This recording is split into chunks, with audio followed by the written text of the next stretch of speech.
Hello and welcome. My name is Christoph Pütz and I'm your IT career guide.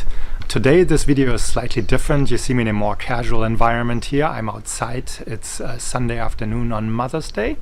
And well, working in IT comes with its challenges. And one of this is like that you're on call potentially on a day when you want to spend it with family, friends, when you're traveling, whatever the case may be. So today is Mother's Day. And well, I was notified that there is a systems outage. And so I'm working with my peers in the UK right now to get this resolved. Tomorrow is another busy Monday. We're still in a work from home environment. So it's really critical that we get this fixed so that before people come online tomorrow morning, that everything is back in working order. So before we jump into this video, if you don't mind subscribing to my channel, it will really help me with YouTube and making this content available for more users. And yeah, hit the like button at the same time. I really appreciate it. And yeah, it's a beautiful day. Like I said, it's a more casual setting here at the moment, and it's just one part of working in information technology that most people forget about.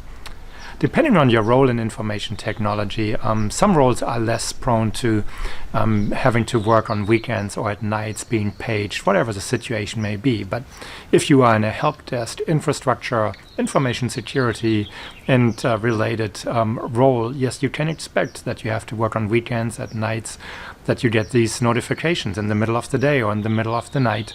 And then you have to go and jump and you have to work and take care of the problem.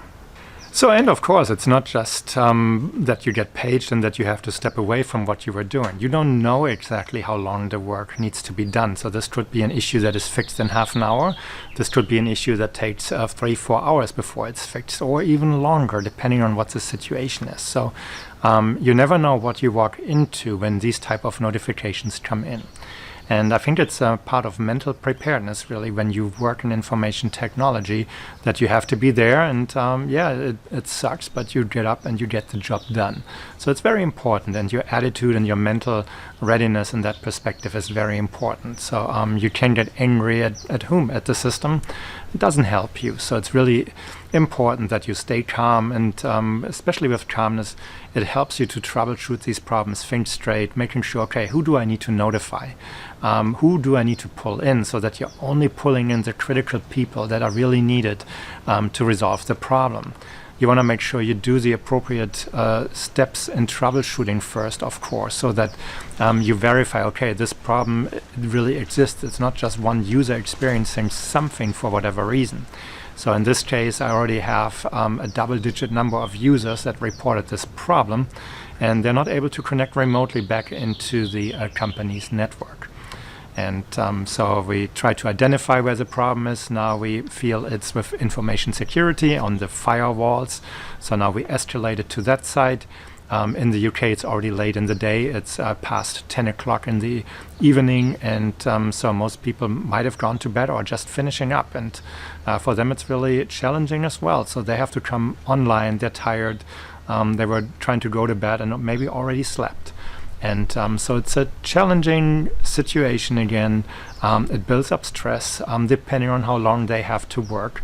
They will be very tired when they start working tomorrow morning. And it's not necessarily that you can say, okay, I just sleep in and then start working. You still have your normal tasks waiting for you. And you never know. With a Monday morning, there could be additional problems that have piled up over the weekend that need to be tackled.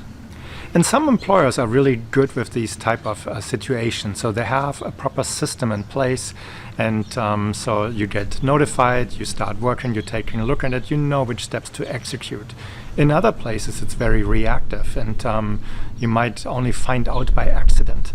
And then you might not be even the right person to be involved. So you just feel stressed because somebody pinged you on the weekend for a problem that is not even yours, and then you don't know who to reach out to. So building these type of procedures and having this documented is very important.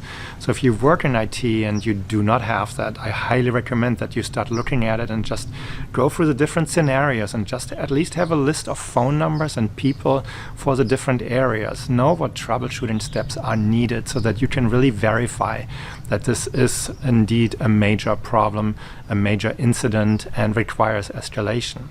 You also have to think about at what point do you pull in middle or upper management and let them know that there's a major issue. So some CTOs, CIOs, or VPs or senior directors, they want to know everything that is happening so that they don't walk into a minefield the next morning. They want to just be in the know, so when somebody reaches out, yes, we had this issue yesterday, it started around this time, it got fixed at that time, and we're doing a post-mortem follow-up later today to identify really what was the root cause and can it be prevented in the future. So you want to build these processes around it and really be prepared. That's the main thing. If you're new in information technology, these situations really can cause a lot of stress because you have not experienced this before. You have not gone through the motions of suddenly jumping out of bed, getting to your computer, connecting to VPN, remoting into a system, and all this while you're still trying to get the sleep out of your eyes and or whatever you were doing. So it's something, as you go through, the stress levels go really high up. And that's an important part where you just have to breathe slowly, work through this slowly, take notes of the steps that you have done, and really keep track of the different tasks. So it's very critical. And like I said, for me it's a Sunday afternoon. It's not too bad. I was just sitting at a desk anyway and doing some work on my computer. So for me it's not a dramatic issue. The co-worker that reached out to me, she has deliverables that she needs to work on, and there is an important deliverable that needs to be done by tomorrow midday. So for her, she was planning to work Sunday afternoon, Sunday evening, and then having more time tomorrow to really finish it up. So she has now lost several hours of important work time for her, so her stress level is going up. And for me, it's really important. I reach out to her, I communicate, I try to keep her at a level where she's calm and can really wait it out. And yes, the stress doesn't go away from the work she has to do, but at least she knows, okay, somebody's having that problem taken care of and they're running with it. So if you're already in information technology, why don't you write down in the comments what situations have you been and what have you learned from these situations? What have you seen really where you feel like, okay, we could have done better or we could have resolved this sooner? And I'm not talking about the technical solution, but where processes and documentation break down. That's often really the piece that gets overlooked. Missing documentation, you don't know who the owner of the system is, you don't have a proper CMDB or anything related in place that helps you to just know where to go, pull the information, identify, okay, this is the system owner, this is the admin or the analyst related to that system, and then who is on call potentially, and if there is no on call, how can you reach these people? Not every system requires an on-call scenario, but at least you want to be able to reach out to the owner and just let them know, hey, your system is having problems and we have some users calling in related to these problems. So it's an important piece, and when these processes and documentation break down, it slows everything down, and then it comes back to that stress level. When you're trying to resolve an issue, you have users behind you that depend on you. And then last but not least, really, make sure that you run with the problem. Let the user know that, okay, I'll take ownership of the situation, even if it's not an issue I can fix.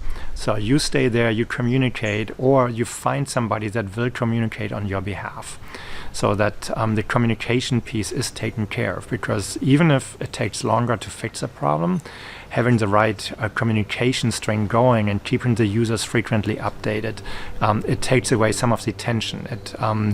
It still causes frustration and stress, but it takes away the tension, and at least they know, okay, somebody's working on the problem. They're not just sitting there and waiting and hopefully it's fixed in the next 30 minutes or whatever the situation may be. So, slightly different video today, more casual. I'm out in my backyard here. I'm enjoying almost blue sky. And well, it's Sunday afternoon, so I still have a couple of hours of time. Hopefully this issue will be resolved quickly, but we'll work through it, and then tomorrow we'll follow up on it. I hope you liked this video. I would love to hear from you in the comments. Also, if you liked the video, please give it a thumbs up. If you have not subscribed to my channel, please do so as well. I really appreciate it. And then I hope to see you in my next video. Thank you for watching and have a great day. Bye-bye.